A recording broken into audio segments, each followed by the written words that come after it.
What up, Bulls Nation? Peck here. We got a live CHGO Bulls podcast coming up for y'all right around the corner, talking about Zach LaVine today and whether or not he has an all-star case among guards in the Eastern Conference. Vooch has been getting a lot of love for an all-star caliber season, but what about Zach LaVine and his efficient numbers? We're going to talk about that and look at some of the other Eastern all-star guard candidates, plus Jimmy Butler to the Warriors, LeBron to the Warriors. What's going on? We're going to talk about it coming up next.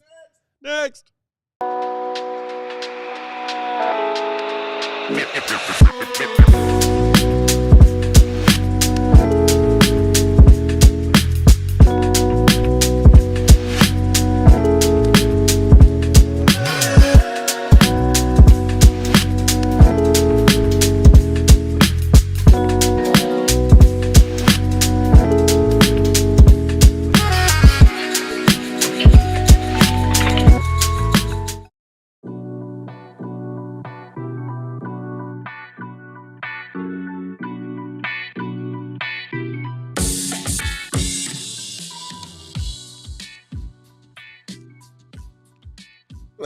What's going on, Bulls Nation? Welcome in to the CHGO Bulls podcast, coming to you live from our studios here in West Loop, downtown Chicago.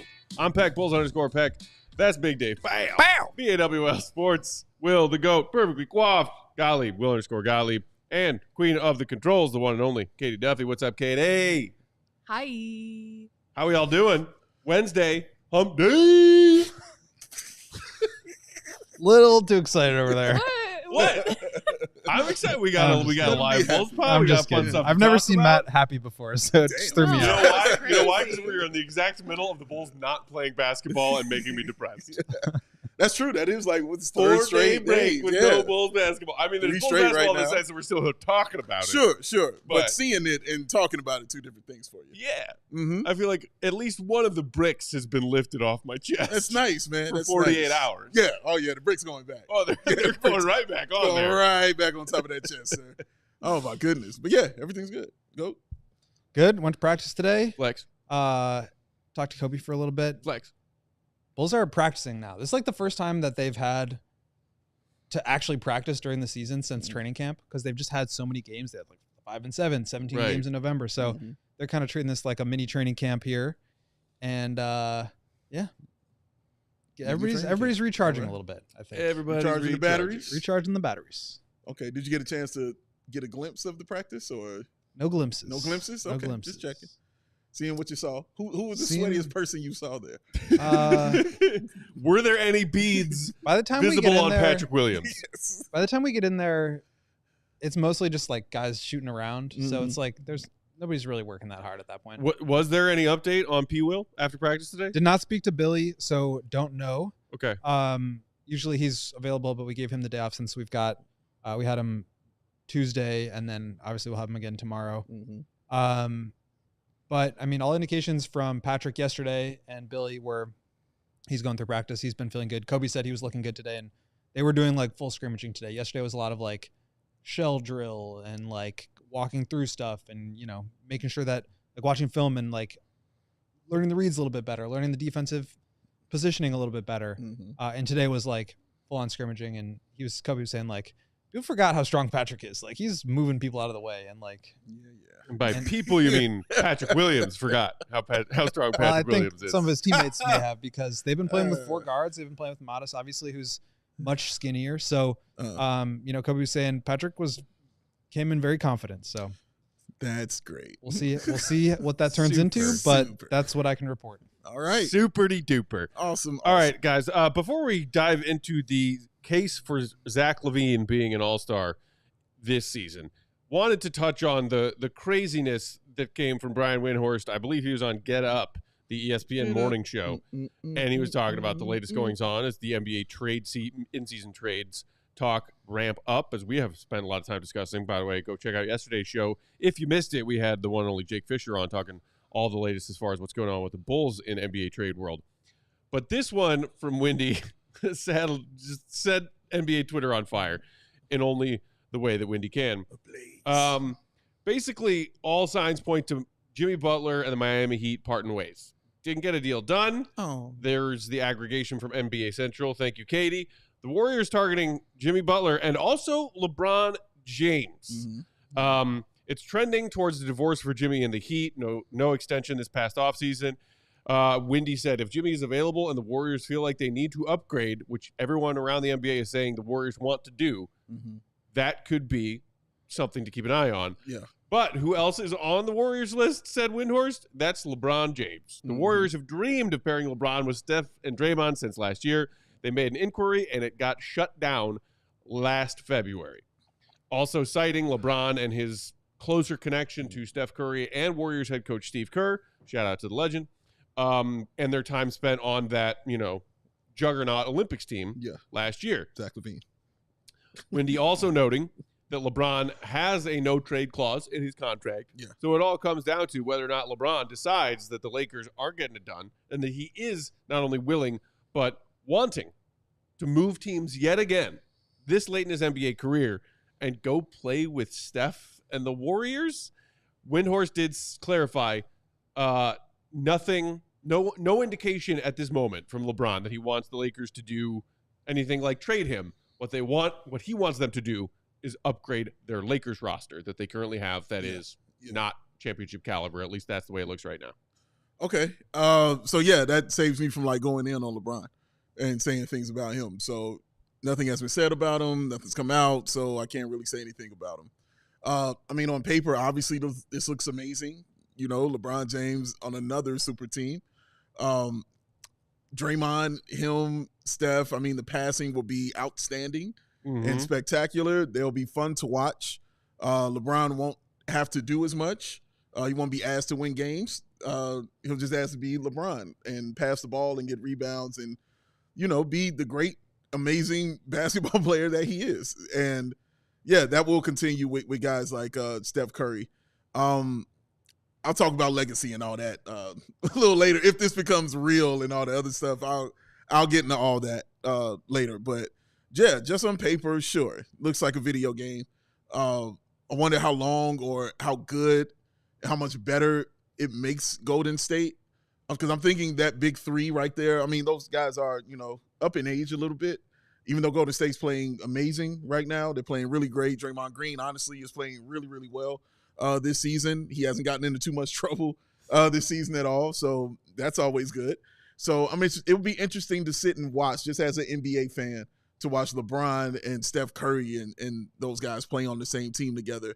But on paper, when you break it down, I'm thinking of, who's the other three-point shooter? Because, LeBron's good. He's gotten better, in these past couple of years as that three-point shooter. But is he that catch-and-shoot guy, that would also improve their offense? But in the end, it's LeBron James. Come on. Yeah, I think there's a couple of, logistical things to talk about before you even, try to figure out how it would look on the court. Obviously, LeBron is one of, I believe, 2 players in the league with a full no-trade clause. Just signed an extension. Bradley Beal is the other. So he basically gets to dictate whether he gets traded and where he gets traded to. So this would have to be LeBron saying, I want to go play with Steph Curry and Draymond Green and the Warriors. Let's figure out a way to make that happen. Yeah. I think the Lakers would probably only move LeBron if he specifically requested a trade. Sure. Otherwise, it's what are you really doing here? Maybe they want to kind of reset and retool and build around Anthony Davis and give themselves more runway. They made the conference finals a couple years ago, but they just aren't a team that's set up to win a championship realistically and also do that for an extended period of time. So at the same point, it's hard to trade away LeBron James. Yes. So I think there's some of those considerations, and I'm sure the Warriors would be thrilled to have him. You think about the way Steph moves off the ball, having a point guard who can set him up. And to me, Steph and LeBron are probably the 2 best ever in terms of making the players around them better. Okay. And I just can't imagine how much better they would make each other playing. We've seen it with the Olympics. We've seen it in All-Star games and things like that. But in actual high-level competition, that would be incredible. I think he has some redundancies with Draymond in terms of being that point forward who can kind of set up the offense, and that would push Draymond into more of an off-ball role. And how would that work? But again, you put 2 of the best players ever at making their teammates better. 3 of the smartest and most high IQ players of all time on the same court together with an incredible coach. That would just be incredible. And I think for legacy, it would just be interesting to kind of factor in, obviously these guys, the longevity of their career, but then, how do you factor in some of the other stuff there? And I'll be happy to cede that point to you, Dave. It hurts LeBron's legacy and it improves Steph's legacy. Like that's really the bottom line of it. Like, how does it work both ways? Oh, Matt, thanks for asking. Because one is going to play with the other, and that's that simple. You come play with me, you're helping me on my team. I'm number one on my team. It's my legacy. Similar to the way that people discredit Kevin Durant and his only 2 NBA championships. Correct. Coming from him leaving where he was the guy. Yes. And going to play with Steph and the Warriors. Oh, it's Steph again. Yeah. Oh, interesting. 2 times with Steph. Wow. So, yeah, it definitely hurts LeBron's legacy, without a doubt, if he goes there. And, you can't, some stuff can't be talked about. I'd also put Jason Kidd on that list about everywhere he's been making somebody better. For sure.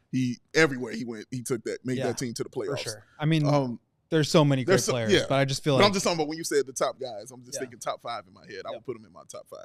Got to put Michael in there. Got to.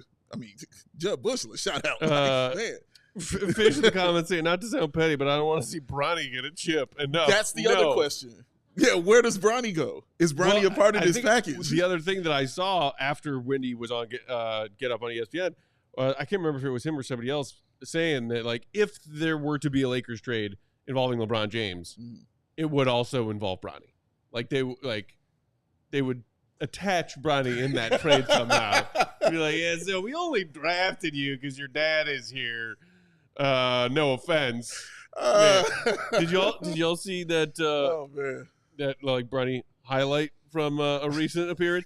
The reason I saw it, I don't even follow it, but it's some account called Brick Center. Yes, and it's just like a bunch of not top 10 kind of plays. And jokes. Yeah, and it like the caption was like Bronny gets his first career dunk, and I was like, oh really? I said, oh snap! And it was like a running in the lane, floating hook, Magic Johnson style. And it just only barely hit the side of the backboard, well to the right of where the rim was. Exactly what happened. I mean, that's exactly what happened. I watched it twice because I was like, "Ooh, that looked good going to the rim." And then when he went up, he was like, hey." So but wherever he goes, that was going to be my question. What happens to Bronny? Is it a definite that he comes with him, or does he stay in LA and just be on that G League team and things like that? I think it's whatever LeBron wants. Sure. Yeah. Absolutely it is. And I'm just asking the question though. Yeah. I'm curious about that. If LeBron decides he wants Bronny with him, then he'll Bronny's in the trade. Without a doubt. Again, no trade clause. Without a doubt. It is weird to contemplate if LeBron is actually like, I think most people would assume like, okay, he's been with the Lakers for a while now. Yeah. Like I was just pulling up his page to look at his numbers. And I mean, 1, 2, 3, 4, 5, 6. This is the 7th season with the Lakers after leaving Cleveland the 2nd time. Yeah, because he spent 8. It's crazy. Time flies. Oh my God. I mean, he's been in the league 21 years. Yeah, long time, man. He's a whole full adult. Yeah, a full drinking adult is how long he's been. When you think about it, you're like, does he really have another like team change in him? I mean, it's not. I would say yes because this is not a like pick up everybody and move kind of change. You're going to Golden State. Right. You know, for him, it's a helicopter ride. I mean, California's a big state, but it's LA and San Fran aren't. Yeah. For him, oceans are apart. Exactly. His travel is a little different from ours. I feel like he could also probably afford, an apartment in San Francisco an apartment for the year. Yes, an apartment. LeBron in the 1-bedroom. Just cost him a little bit. It'll be fascinating to see. He'll be okay. Yeah. And like whether it's LeBron, I don't think it'll be LeBron. Jimmy Butler, I don't know how they even orchestrate that trade. You were kind of talking about some of the nuts and bolts of whether or not the Warriors can make a big splash move like this in season GOAT. They clearly want another star. How they go about getting it will be fascinating to see because I want Steph and the Warriors making exciting, runs in playoff games. Yeah. It has been one of the most entertaining parts of NBA basketball for the better part of the last decade plus. Like, it's more fun. NBA playoffs are more fun when Steph and the Warriors are involved. Yeah. And I think they might feel the need to add some scoring punch to that team to get them there. Yeah. I want this to happen. I mean, selfishly. Just all of the drama. The drama. We love the drama. We got to take our first break here on CHGO Bulls. When we come back on the other side, we're going to dive into Zach LaVine's all-star resume for this season. Really efficient numbers. Does he have enough to make a case to make the All-Star team this season. That's coming up next. Hit the like button, and here are some ads. Jimmy and Draymond? Jeez. Today's show brought to you by VeriLife. Are you looking for the perfect way to elevate your day? At VeriLife Dispensary, they've got everything you need, from premium cannabis products to expert advice. Whether you're new to cannabis or a connoisseur, their knowledgeable bud tenders are here to help make the perfect selections for you. With 8 convenient locations across Illinois, including one right here in downtown Chicago, discover your perfect experience, which has never been easier. VeriLife proudly offers a price match guarantee, ensuring you get the best value by matching local competitors' prices on eligible products. So don't miss out on their latest deals and exclusive offers only at VeriLife Cannabis stores and online at their website, verilife.com. If you place your order online, you can redeem this promo code CHGO25 when you go to their location to pick up your order to get that discount, which is 25% off one regular priced item. Restrictions apply. But again, that's promo code CHGO25 when you go for pickup in store after placing your order online. And again, that website is VeriLife, VeriLife.com. VeriLife. Just VeriLife. Beer. Just VeriLife. That Bubba. Now he's going to have a course. He's going to drink it. It's going to be delicious. Yes, sir. And he likes it. Why? Because it allows him to chill. Because between work, social media, and the choices life throws our way, it's no wonder we're more worked up. Coors Light celebrates rising above and choosing a chill mindset. Why not turn that rained out barbecue into the Will the Go Gottlieb and Will Purdue 824th annual karaoke house party at Mama Katie's house? Or, after a tough loss, settle scores with the ice cold peace offering. Make the choice to choose chill, then choose a Coors Light. It's that mountain cold refreshment, because when those mountains turn blue, oh yes, you know what to do. It's cold lager, cold filter, and cold package for a smooth finish. When you embrace the chill mindset, it's a great time to choose chill and crack open a frosty cold Coors Light, that mountain cold refreshment that's as crisp and refreshing as the Colorado Rockies. Make the most out of those times to choose chill and choose Coors Light. Get Coors Light delivered straight to your door via Instacart by going to CoorsLight.com/CHGO Basketball. That's CoorsLight.com/CHGO Basketball. Celebrate responsibly. Coors Brewing Company, Golden, Colorado. I like that we got a little Matt Peck shoulder shimmy in that one too. It is rare. That was good. It is rare, but yeah. That's to let you know he's not lying about feeling good. I was feeling that Sean Paul. Yeah. Just give it a life. Shout out to MV in the comments who said, hey guys, I always listen on Spotify on my drive home, but today it's my first time watching live. Thanks for the basketball education. You guys are awesome. Appreciate you, MV. For tuning in. No, you. Hit that like button. And when you say thank you for the basketball education, I assume you're mostly referring to Will the Go Gottlieb and all of his brains up there. No, Smarted. Teaser. Go's got something really cool for you guys coming right around the Cool corner. stuff on the as way. As far as basketball education goes, something real cool. You will learn. That's a strong tease. I'm teasing for you, Goat. Strong tease. Strong tease. Strong. Just like the quad. You got to tease. We got to talk Zach LaVine, y'all. Why not? We have given a lot of love to Vooch so far this season in the Bulls' first 25 games, and deservedly so. Because the man, especially considering the season he had last year, not only a bounce-back year, but legitimately putting up all-star caliber numbers, 20 and 10s like every other game, on wild efficiency, including from behind the arc, but not only behind the arc. Vooch is shooting like 75% on floaters. He's shooting like near 100% at the rim. Like, it's crazy how efficient Vooch has been. Yeah. And we have given him credit for that. Sure.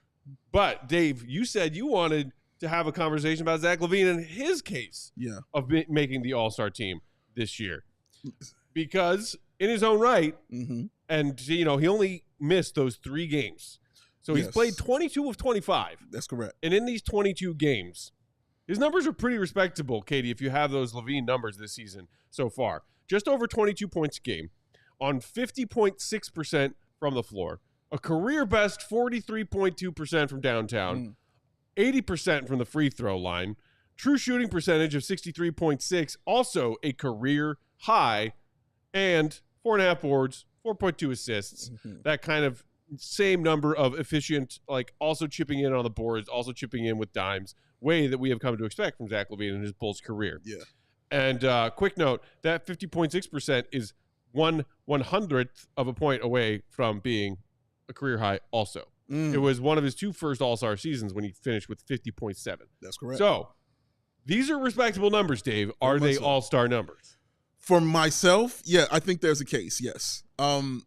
Zach LaVine, and if you go back and look at his previous All-Star numbers and just compare them to, what he did now, obviously what jumps out at you is the points per game because Zach is known as that scorer.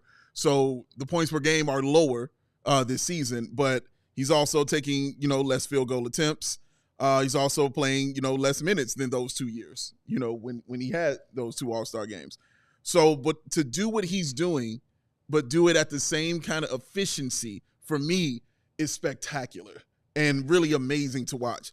The 3-point percentage, it's better than both of those All-Star seasons. You mentioned the field goal percentage, Matt, just being a 10th off of what he averaged in his first year for an All-Star season. His 2-point attempts percentage is better than it was in that All-Star season. Also a career high on 2s right now. Correct. Yes, sir. And that's the one for me right there, is that means he's getting to rim and he is finishing, because we've seen Zach struggle with that sometimes. Not this year. It's been smooth. Every game he's been in there, he's been smooth. And if you're watching him, the reason the points per game are lower is because he's getting more involved in doing other things to help this team win. So when he has an almost triple-double, he almost had his first triple-double this season, and it was going to be 11 points that he would have gotten. It wasn't going to be 30-point, triple-double or nothing like that. Why? Because he was trying to help his team win. Watch that game and watch Zach pumping his fist and how excited he was to participate and watching his fellow teammates actually get some shine along with him. So I love with the efficiency that he's playing with and the way he's able to affect the game in multiple ways, because those first 2 All-Star seasons, you can definitely just say he was just killing them on the scoring. It was out of control what he was doing, scoring the goal in those first 2 All-Star seasons. Here, it's still really good, but he's playing smarter, in my opinion, in this season. And he can average more points. Sure, he knows it. He can get more points, but he's showcasing that I have other styles to my game that I can help affect a team, not just the Chicago Bulls, a wink, wink, but a team be a better basketball squad, man. And just going down the numbers and looking at it as opposed to what he did in his first 2 All-Star seasons definitely reflects that. I love the rebounds. I love the assists. He's always going to have the 4 and 4 and stuff like that. But look at the games where he has 10 rebounds, the games where he has the 9 or 8 assists. It used to be few and far between. You would see that. We're seeing that more often. We're 22 games that he's played within the 25 that we've seen total. So it's been completely impressive. I haven't been like, oh, Zach, why did you do that? Not as much as I've done over his years, even All-Star season. I'm like, oh, Zach, you're forcing it. I think you've only used the word forcing it one time, Matt, when talking about Zach LaVine this season, and even I debated it. You know what I mean? So that just lets you know how really good he has been when it's just aces across the board for Zach and what he's done for the Chicago Bulls. I think he has a really, really strong case to be on this All-Star team. Yeah, I absolutely agree. I mean, there's 2 things here, though. It's like, is he playing well enough to be an All-Star? 1,000%. But will he actually be an All-Star? Obviously remains to be seen. Sure. Not saying he can't be, but there's just so many talented players and not a lot of spots. So I think that's like the first thing you have to ask yourself is like, obviously, yes, he is playing at that level, but what else is going on around the league? So we'll just have to see about this one. But in terms of what he is actually doing out there, 1,000%. I mean, you look at volume scoring in the NBA and doing it efficiently, players who are averaging 22 points on 63 true shooting or better, which is what Zach is doing. It's Giannis, KD, Zach, Jokic, Kat, and as we talked about yesterday, Norman Powell and Tyler Herro. So and those guys, MVP candidates, and then a couple of randos. Yeah, but those guys are obviously like playing the best basketball of their career. Right, they're doing it super efficiently, and like in Norman Powell's case, I mean, he's averaging 49 3-point percentage. Yeah, so like that's going to come down. Zach is like doing this within what he has done historically, obviously like on the higher end of it. But then you factor in the assist part and you knock off Norman Powell and Tyler Herro, and it's literally like Jokic, Kat, KD, Giannis, and Zach. So all All-Stars. Yeah, I mean he's scoring at an incredible level right now in terms of volume and efficiency. And like, that's what the game is about. It's about who is the best at scoring the ball and who can do it the most efficiently. Zach's playing at an unbelievable level. And I think to your point, Dave, which is what makes it even more impressive, is that his usage is actually way down compared to what it has been at other points in his career. His all-star year in 2020-21, he was over 31 in usage, 31.2. The last few years he's been down, but right now 25.9 usage. So to be able to put up those kind of numbers at that efficiency while doing it within the flow of the offense without kind of hijacking it as we, maybe would have criticized him for doing in the past. And then on top of it, you look at the team record and obviously how that factors in. Well, the Bulls are 7.6 points per 100 possessions better with Zach on the court compared to when he sits. So we talked about this before the year. What are the things we want to see from him? Get back to scoring and doing it efficiently, buy into the system, and impact winning. He's doing all three of those things. Yes, there's going to be a lot of other good players out there who make a case and who like make that push to be an all-star. And I'm sure there's, some nitpicking that you could do with Zach's case right now, but like as far as high volume, high efficiency scorers, very, very few players in the NBA are doing it the way Zach is doing it. It's amazing. James White in the comments said, y'all smoking on that Zach pack for sure. Just giving him credit where credit is due. I mean, he's playing out his mind. Not for kids. Got to give him the credit. And you adults do so responsibly. Tavo saying, I appreciate Zach, but he's not an superstar. Great. He's a stat patter that don't have no impact on winning. Are you sure your name is Tivo or is it Timu? Because that's the Timu of Bulls and basketball takes. Thanks for joining. Don't us. teach Matt things. He'll use it against you. Don't teach him. I keep telling y'all. It doesn't impact. We go literally just explain to you that this season he is impacting winning. Go ahead, Katie. I want to bring up a point. Will mentioned it that being on a bad team does not help your all-star case. But Kimberly also brought up a good point, is that a lack of national TV games probably doesn't help him either. I mean, the Bulls have been on national, one time so far? Yeah, I think they've had one national game on ESPN, and they've had one or maybe TV. two NBA TV games. So that sounds right. Yeah. That is absolutely a good point. Two good points brought up by Kimberly. And speaking of people on bad teams, we're going to look at the candidate pool of guards a little bit later on in today's show, and some of those I think are players whose all-star chances will be hurt by the status of their team, where they are in the Eastern Conference standings. Zach and his Bulls included. And then there are some who might be buoyed, who also have sort of modest to, impressive but not jump off the page stats when you're talking about all-star candidates who are on good winning teams. Parentheses, Donovan Mitchell. How's about an hour? But to just kind of round out what, Dave, you were saying about his efficiency, and you also chiming in on that. Dave, you mentioned his finishing at the rim. Yes, sir. And it was a frustrating year for Zach last season. Just 25 games played, was clearly playing hurt before having that season-ending foot surgery. But his finishing at the rim had fallen to 64%.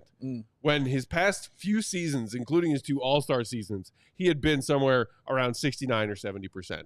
This season, he got it back up, and he is actually just above his previous career high of 7-0-0 in his second all-star season. He's at 7-0-2 at the rim right now. He's also improved his percentage on those Zachy mid-range, which there aren't a ton of, but 8% of his total field goal attempts this season coming from 10 to 16 feet. Last season, he was shooting just shy of 47% on those. This season, 52.5. Like, he is, his efficiency has dropped in the 10 to 16 foot range compared to last season, but he's only taken 5% of his field goal attempts from there. Yeah, he's eliminated a lot of the, not bad, but lower kind of efficiency. Yeah, he trimmed the fat for sure. Exactly. Right. Exactly. No doubt about it. And he just looks better. He just looks amazing out there. And I think, it'll be interesting to see if they can get two players from this team to the All-Star game, which would be interesting. But something always occurs around All-Star time. Somebody's, not going to get hurt, knock on wood. But some of those things kind of happen, and then, other guys kind of get in. I think Zach should be that first guy on the list for guys to get in, unless there's another player I'm not thinking about who's having just an incredible season that has been better than Zach LaVine's out here in the East. There's guys on winning teams that are doing really cool stuff. But, man, when I think of just efficiency and I think of just skill, and I think the fact he's a two-time All-Star also helps his case as well. Yeah. And he has the gold medal, which also helps his case as well. So I think when those things are being tallied and guys are trying to figure out who is going to make this roster in case somebody gets hurt or something like that, I think you kind of look at that when it comes to a guy like Zach LaVine, man. And just the fact, and that impact in winning, Will, because remember, that was my prove it for him this season, was impact winning. Whether even if you're losing, can you impact winning on this team? He's absolutely doing that. And he's absolutely doing that. Even in the losses, Zach is having like 35 points, which is what I wanted. Hey, Julia, which is what I wanted from a guy like Zach LaVine, man, to be able to impact this team and not be a detriment, which we've seen him be in seasons previous, dribbling his ball off the foot, making bad turnovers. I'm not even mad that he's bringing the ball up the floor. Like, he's making the right plays now when the double team comes, whereas in previous seasons, he would throw the ball out of bounds many a day when that double team came. So now he's making the right play. Things have smoothed out and settled down for him, man. He's just been really, really good and incredible. He deserves all the credit. He really does. Speaking of the whole making the team better thing, Jay Maurice in the comments said, Zach is a winning player on a team that doesn't maximize his talents. Winning player thing is silly. It's a team sport. You put Zach on the Lakers, they win a title. Team changes, winning changes. And also, Connor, going back to what Kimberly was saying, is saying national games, half the local market can't watch Zach on TV either. A very good point. Excellent point. But hey, guys, did you hear the news? There might be a merger of some kind happening. I did. We'll see if that we'll see how it goes. Anything. Yeah. We got to take our second break here. Shout out a couple more sponsors. When we come back, more on this conversation, including some of the competition Zach is facing among these Eastern Conference guards, looking for an all-star nod. That's coming up next. Hit the like button. Make sure you're subscribed while you're at it. Big Dave. Yeah? Would you like to have a conversation with me about something that I know is very near and dear to both of our hearts? Don't say comment. Don't say comment. Don't say comment. You don't want me to say comment? Because I'm going to explode if you do. Well, you just made me say comment by repeating you asking me to not say comment. Yeah! But I am, in fact, talking about comment. Yes! Because I know that these are some of the best, most intricate conversations, enlightening conversations, eye-opening conversations in the history that you and I have or will ever have. In the history of the world. This is true. This is the one right here. This is the combo. Congratulations. That changes lives. You're tuning in for greatness. Big Dave, ComEd can help businesses save money by becoming more energy efficient. I mean, I assume you knew that, right? Honestly, I didn't know ComEd did that. Well, now you do. What? The energy efficiency program can help find up to 35% in energy saving. Wow. So, Matt, what do a business got to do? It's real simple, Dave. Okay, I'm ready. You ready for this? Okay, hit me. It's like a recipe that has one step. Okay. Just sign up for a free facility assessment at ComEd.com/biz. Okay, that's it. That's all? That's all I got to do? Get 35%? That's it. That's so simple. Why ain't everybody doing this, man? Why more businesses doing this stuff like this? It's a really good question, Dave. I don't know why more businesses aren't taking advantage of this amazing deal. What? I'm thinking maybe they just, I don't know, they forgot the website. That's got to be. What? That can't be the case. So simple. It's ComEd.com/biz. That's the one. ComEd.com/biz. Correct again. ComEd.com/BIZ. Correctamundo. Come on. That's it.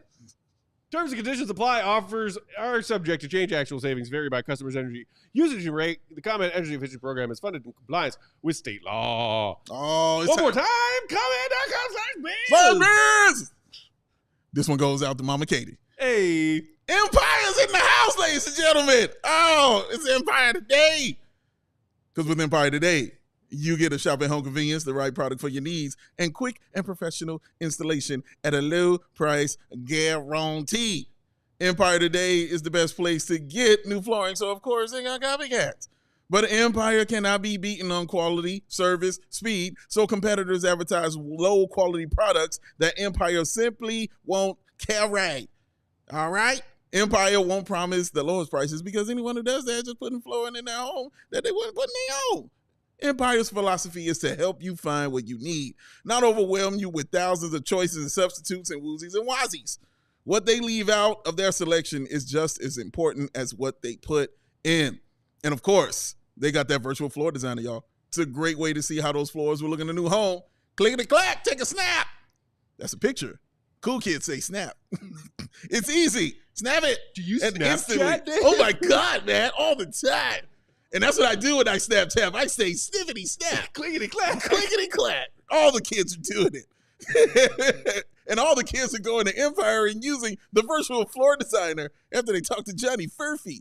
It's easy. Just snap that picture and instantly see how those new floors will look in your room. Shopping for floors at a big box store can be very, very, very frustrating. I mean, Mama Katie is out on a Saturday. You know what I mean? She just wanted to have some time to herself to look at some new flooring to improve our home. And she got to go deal with Biff Spalarky, who just started working there. He's 15 years old. He don't know what he's doing. He's just, oh, sorry, Mama Katie, I don't know. And then she tells, Mama Katie, you're supposed to have my stuff together. No, I'm sorry, I'm lost. Not going to put her through that. Shop at home convenience, y'all, is what they got, and that's what you get with Empire. And they service their own warranties. If an issue does arise, just call Empire, and they will service all warranties themselves. You won't have to track down that manufacturer's phone number. So schedule a free in-home estimate today. All listeners can receive a $350 discount when they use the promo code CHGO. Restrictions apply. See EmpireToday.com/CHGO for details. 580 to 300 Empire today. She literally hit me with it. She literally hid under a blanket. Yes. Oh yeah, like she told us she's an adult. She tried to disappear. But By the way, my mom is a huge fan now. Oh yeah. Maybe you don't see me. My invisibility cloak.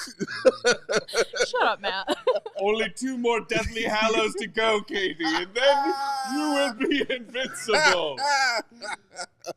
Where's that pesky Elder Wand? We're on the street as all the cool kids are gathering behind the alley of the convenience store to meet up with Johnny Furphy. Johnny Furphy's gonna try and score some clickety clacks. Oh my God! wait, where is Johnny Furphy coming from in all this? Oh, you remember when they drafted him, and I couldn't get that out of my head. I just kept saying it the whole time at the draft party. Johnny, you're just obsessed with his name because he sounds like he belongs on Saved by the Bell.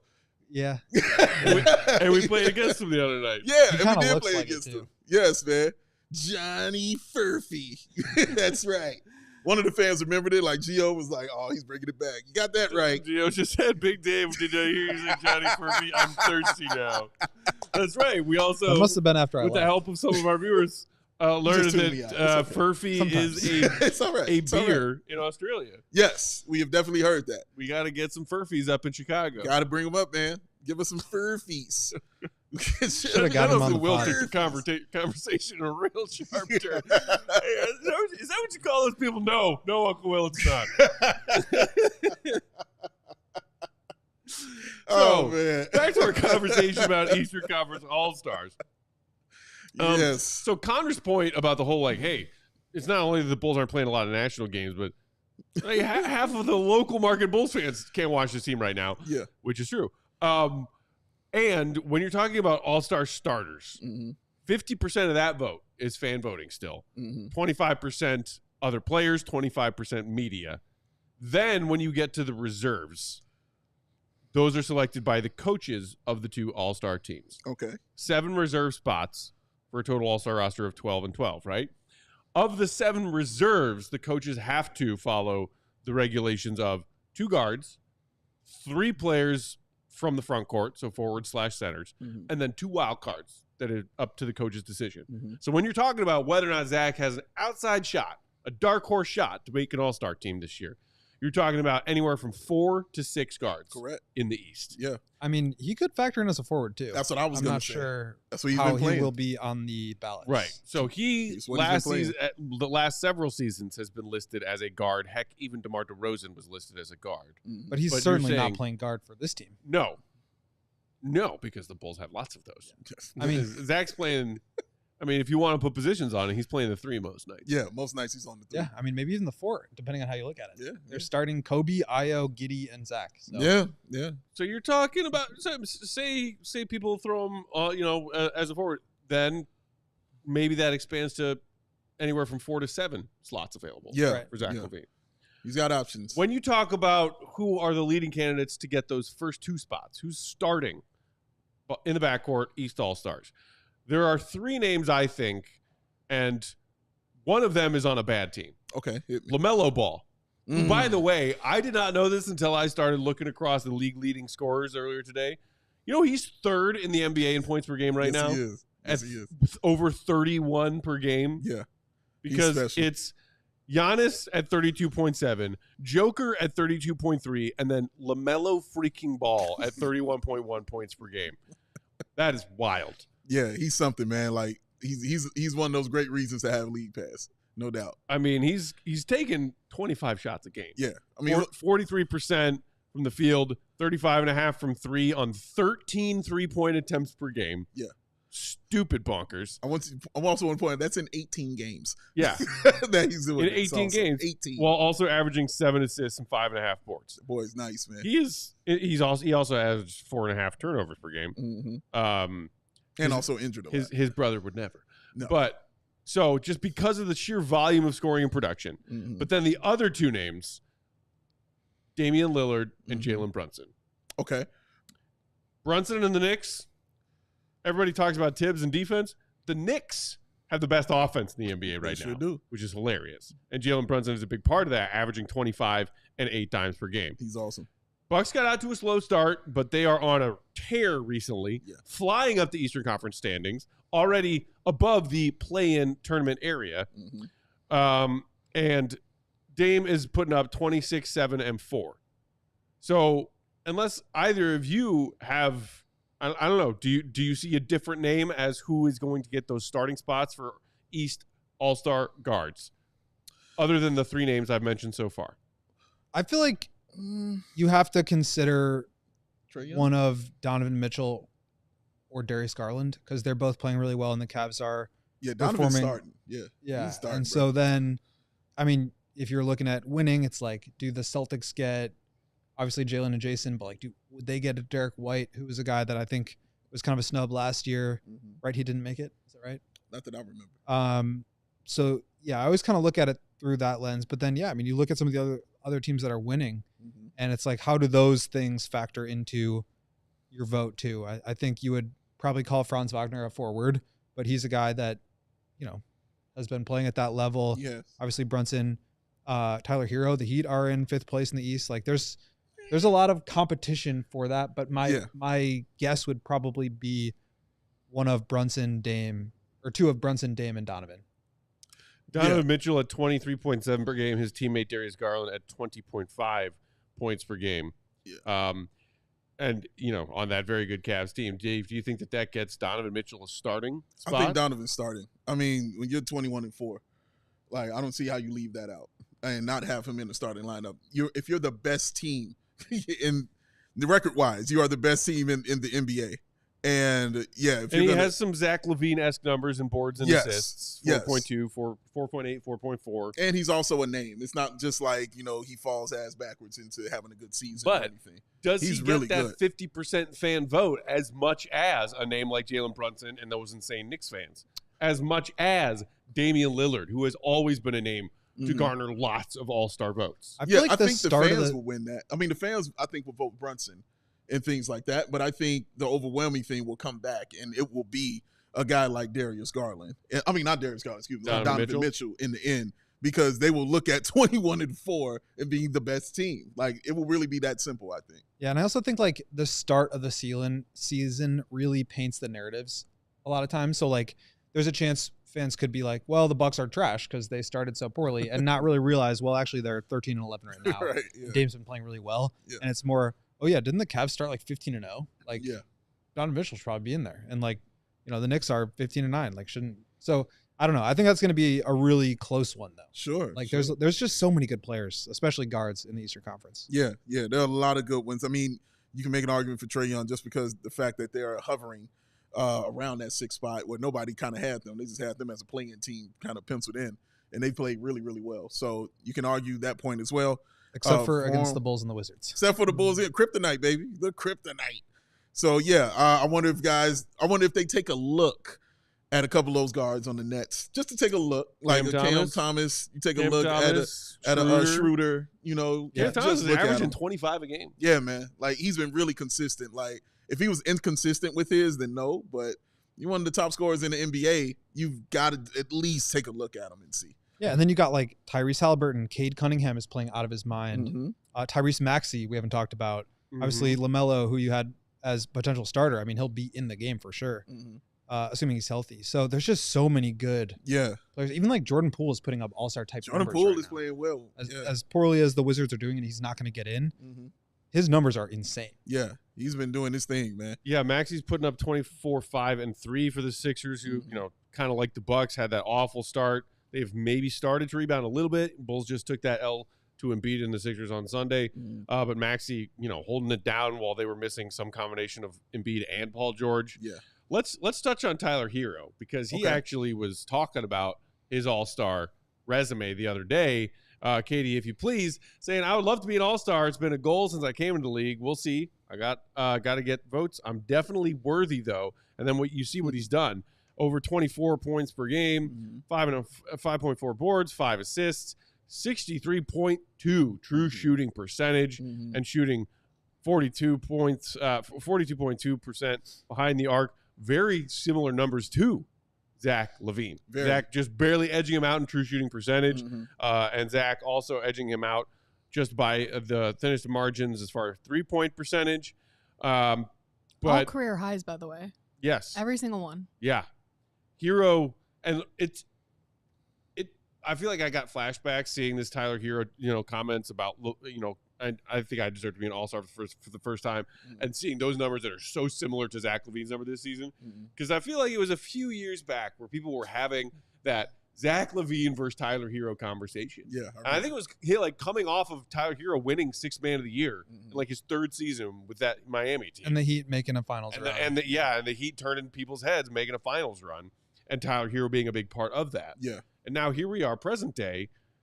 He's playing well and talking a big game, and very likely could be one of those names in Zach LaVine's way of Zach LaVine making an all-star team. Yeah, I mean, he's been clicking. He's been playing really well for them, and they need him to. Clickety-clacking? Clickety-clacking, Mac, and snickety-snapping. Woozy and Wazzy out there on the floor. He's been really solid for them. I think what hurts him is the fact that he's not the best player on the team. Numbers-wise, if you're just going to look at it, you're always going to say Jimmy Butler is the best player on this team. So they'll have an argument for him being number 2 or number 3, because I'm thinking of Bam also. And I'm just talking about just as you look at it. That's how guys are going to look at it. So does that hurt him or hinder him because he's a number 2? Because he actually is leading the Heat in points per game this season. Yeah. It would be like a team with Scottie Pippen leading the Bulls in all those other categories. Right. But we know who the best player on the team is. You know what I mean? Jimmy's averaging 19 a game. Yeah, he's chilling. He's chilling out. He's waiting. You know how Jimmy do. So, yeah, I wonder if that hinders his run or his point, because if I look at a guy like Zach LaVine being the number 1 guy and the guy that you have to depend on all the time to do this, and not just a guy who's finally having his career year, and yes, they should be rewarded for that in some kind of way, but if I'm looking at it at an all-star perspective, I'm wondering if that hinders it with him being the number 2 guy. And maybe it would be different if they were a top 3 team. Then I think there wouldn't be an argument personally. I'd be like, okay, well, they're winning like that. Like, he's carrying them to these victories. I mean, I don't need the Bulls to have nothing. Like, Zach LaVine, you know what I mean, wasn't doing what he was doing out here. I mean, shout out to Vooch as well. But Zach, man, I mean, 4 wins. Like that's how I see it, with this team without a guy like Zach LaVine on it, man. But it's an interesting, I can hear both arguments for it, though, for sure, because Tyler Herro has been great. Yeah, I feel like before you said that, I would have said, like, I don't see how you can make an argument for Zach that you couldn't make for Herro. Plus, he's got the winning team, right? Like, his team is better. But I think that's an interesting point about him just not being the guy on his squad. And obviously, Jimmy and Bam could both be in that same conversation. Jimmy has missed some time, so that would be tough. And obviously, he and Bam are front court players. So that'll be interesting. But I think Cade is, like, kind of a lock to get in there at this point, too. 24 points, 7 rebounds, and 9.5 assists. Pretty good. And they have the same record as the Bulls. And, like, good. None of that's happening without Cade. So I just feel like, again, not saying Zach will or won't get in. He's obviously playing at that level, but there's just so many good guards. And then, okay, should we make the argument for forwards too? Because there's plenty of those as well. Like, I just mentioned Jimmy. You got Evan Mobley's having a career year. Your boy. Jalen and Jason, Franz and Paolo. Karl Towns is going to be in. He's probably the one center in the Eastern Conference you could point to and say he's having a better season than Vooch. Bam, Giannis. Like, there's just so many guys. It's just gonna be tough to get in, and that's how it should be when you put together an all-star team. It shouldn't be easy. Theo 3 and D in the comments saying Zach LaVine was fully healthy and didn't enter the dunk contest at All-Star Weekend in Chicago. He don't need no more All-Star selections. Referring to when the Bulls hosted All-Star Weekend in the city of Chicago, February of 2020, right before the whole world shut down. Yeah. We were at a smattering of those All-Star events, Dave. Yes, we were. Back in the Outsiders days. Shout out Tim Hardaway. Hey, shout out Tim Hardaway. Shout out Sarah Kustok as well. Stop. That's when we met Tibbs. It is the legendary Tom Thibodeau. Yeah. We met him All-Star Weekend. Matt kind of stalked 2020. him to the back. But I'm sorry, I am not here for that criticism of Zach LaVine from Theo 3 and D. Mm-hmm. Yeah, he chose to not be a participant in the dunk contest when the Bulls in the city of Chicago were hosting. You know why? Because he was that season trying and nearly making his first All-Star selection. Yeah. He was trying to shed his image of, that Just guy who won a couple of dunk contests when he was younger. Mm-hmm. That high-flying dunker named Zach LaVine. He and Aaron Gordon put on a show for NBA fans 2 years running. That was great. He was trying to shed that label. Yeah. All-Star Weekend. Yeah. And for the record, that year, 1920, when he came just shy, he put up 25.5, 4.8, 4.2 on 45, 38, 80 shooting splits. All-star numbers. Like all-star caliber numbers. Yeah. And you're going to knock him for not doing the dunk contest? Yeah. When that's the label he had and was trying to rid himself of whilst putting up all-star numbers that year? Get the hell out of here with that criticism of Zach LaVine. The Mark K. White. I won't stand for that. I will stand for a lot of criticisms of Zach LaVine over the years of his Bulls career. But get the hell out of here. Get out of here. Fish saying in the comments, it was also really cold outside that year. I don't blame him. Dude, it was a little chilly. I remember going from place to place at All-Star Weekend. That All-Star Weekend in particular, it was in the single digits. I remember. It was in the negatives with the wind chill. Because we ended up at the Adidas party. Yeah. Yeah. Flex. Yeah, it was a little chilly.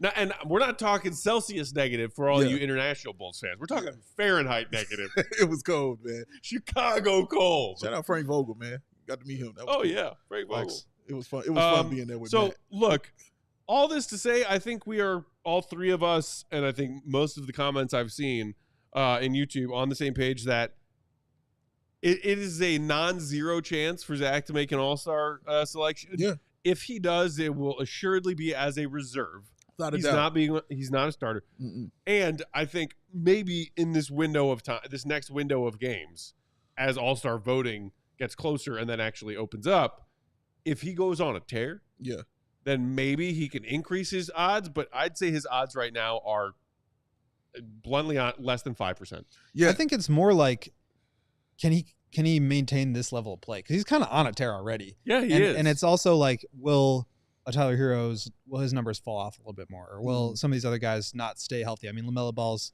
got the injury. If he's just out until the All-Star game, then it's going to be hard for him to make it. So I think that will play a role. Obviously, you get the injury reserves who come in if there are guys that are out, and the coaches vote. And I think, it's going to be really tight. Super tight. I mean, you're right. Him dropping a 50 burger wouldn't hurt his chances at all. A couple signature moments. Yes, exactly. So those moments like that will also help you. Like I said, I think I talk a lot about Zach LaVine when we talk about his trade and how he doesn't have the cachet for the trade. This is one example where he actually does, because having those 2 All-Star appearances on and then being a guy who had barely missed the All-Star game previously, that kind of helps his chances right there. But yes, the chances are slim, without a doubt. But it for me will be who's going to be healthy and who wants to play in the All-Star game, because it happens every year. Some guy's going to say, I'm sitting out this one. Or I can't go in this one. I'm hurt right here. Right. Where on that list will be Zach LaVine? Because I think that's where Cade Cunningham comes in. And I think that's where Zach LaVine and Tyrese Maxey and Tyler Herro and those kind of guys kind of come in, is who is going to be the one to go when somebody else isn't healthy enough or doesn't want to play in the All-Star game. Which one of those guys is going to be one to go? Which one of them might get that window of being selected as an alternate? Correct. Yeah. Exactly. That could be in that group of players. Yes. Who is considered as an alternate without a doubt. After the initial reserves are selected, if an alternate is needed. Without a doubt. But yeah, I mean, upon first glance, you think like, it's not that tough of a field, but then all of the names we've listed, Dame, Brunson, Donovan Mitchell, also Darius Garland, LaMelo, Cam Thomas, Maxey, Herro, Cade Cunningham, who Goat's advocating for, RJ Barrett, putting up some decent numbers as well. I forgot about him. It is all of those numbers or all of those names, and then Zach LaVine. It's a tough category. I think somebody in the comments just mentioned that Jaylen Brown also listed as a guard, or could be. Has he usually starting? What? He might be starting it. Has Jaylen Brown? Has he been a guard or front court in years past? It feels so arbitrary how they do it because, like you said, DeMar was a guard and he was playing the 4. Right, exactly. It doesn't really make a lot of sense. Gio asking in the comments, could Zach have another crack at the 3-point contest, I wonder? Speaking of Zach doing all-star activities. It's unfortunate that the one time he did it, he just kind of crashed and burned. I remember it wasn't hot. But you could also make the argument that the Bulls have 2 worthy candidates for the 3-point contest this year because of Zach LaVine and freaking Vooch. I'm about to say, Nikola Vucevic, man. And if they eliminate the corner spots, if they eliminate the corner racks and just let Vooch shoot all his threes from above the break, he's winning that. He's got a shot. He's winning that. I think Coby still has a shot. I think he still has a shot, in my opinion. I want him to make the All-Star weekend this weekend. Kobe is getting into that slump time. I remember that's the goal that you set for him. Yeah, Kobe's getting into that slump time, which he always gets in around this time. He kind of slumps out. And then when he gets to kind of like late December or January, he kicks it off in the high gear and closer to like All-Star break. So I'm interested to see him have one of those games. And I tell you what, even with this recent slump of games where I think it was maybe our guy Drew Stevens who was looking at Kobe shooting recently, he's shot 10 of his past 37 on threes, spanning however number of games. But on the season, with this current slump, Kobe's still just above 37% on 8.9 3-point attempts per game. He's also number 11 in the league in 3-pointers made. Just saying, yo. Katie? I don't think you're going to see Kobe in the 3-point contest. That's just my opinion. I think because of the timing of his slump, y'all correct me if I'm wrong, but this is the time of year where I start to think about All-Star. Like if I was voting, this is where I would start to think about it. And Kobe's having his slump right now. He was also just out with an injury. That doesn't help either. And kind of the same thing that we talked about with Zach, where, there's not a lot of national exposure. And Kobe's even farther down that, Bull scoring hierarchy, whatever you want to call it, with Zach is number 1, Vooch is number 2. I think Kobe's just too far down. There's too many other good shooters that are higher up on their team. That's fair. I agree with you. I think that the Bulls aren't going to have anybody in the 3-point contest because nobody on this team is exciting enough to draw eyes. And I mean, that's not my opinion. I'm saying I think that's the national opinion. I think they should have a half-court shooting competition and put Jalen Smith, Peyton Pritchard, and Steph Curry in it. And Will Gottlieb. Peyton Pritchard right now is 5th in the league in made threes. Well, he's in. Peyton Pritchard, coming off the bench for the Celtics, is 5th in the league in made threes. He's in. That's crazy. He's in. He's leading the Celtics in made threes. Is the equivalent to the starters' number of 3-point attempts on most other NBA teams. Correct, man. Celtics going to be putting up some threes. Is what they do. And he's in a great situation also, man. So shout out to him for taking full advantage of it. And by the way, one of the best shooters in the league. My hot take coming into the season was that Kobe and Zach were both going to break the Bulls record for most threes made in a season. Yeah. Which I think was like 206 or something like that. Right, yeah. From last year when Kobe said it. 76 for Kobe. He's 11th in the league. 73 for Zach. He's 15th in the league. So flex. They're shooting it. Anybody remember my hot take? Yeah. Dead on. Vooch. Dead on. Speaking of, Fish saying, what if Vooch gets the All-Star nod? Great. Then some other team who wants him can overpay for him, just like the Bulls did. Bump that trade value with the All-Star star next to his That's name. what the thumb means. Yeah. And, of course, on also means hit that thumb. The thumb means hit the like. If you think Zach or Vooch will be an All-Star, hit Do the it like. for Troll Joe. There's Troll Joe telling you to get those likes in. Well, y'all can't give her one more like. Please give Katie one more like, man. Give Katie her one more like. Give it a like. Like if you think that Zach's going to be an All-Star, and like if you think that Vooch is going to be an All-Star. And like if you think that neither of them is going to be an All-Star. And if you think either way. Either way. Also, before we get out of here real quick, don't forget to grab your ticket. CHGO, Top Shelf Takeover, Bulls, Knicks, Derrick Rose retirement night in a suite. Come hang out, y'all. Gonna be chilling. I can't wait to watch that. VIP merch bag, swag bag, VIP experience, hanging out with us, hanging out with Uncle Will Purdue, watching the game of games for Chicago sports fans this year. Gonna feel like Denzel and Gladiator 2 sitting up there. That's right. Watching it. It's gonna be great. And then you can look across and feel see like Denzel in is. any movie that Denzel was in. All right, okay. AKA just a boss. Wow, that was good. Oh my goodness, that was spot on.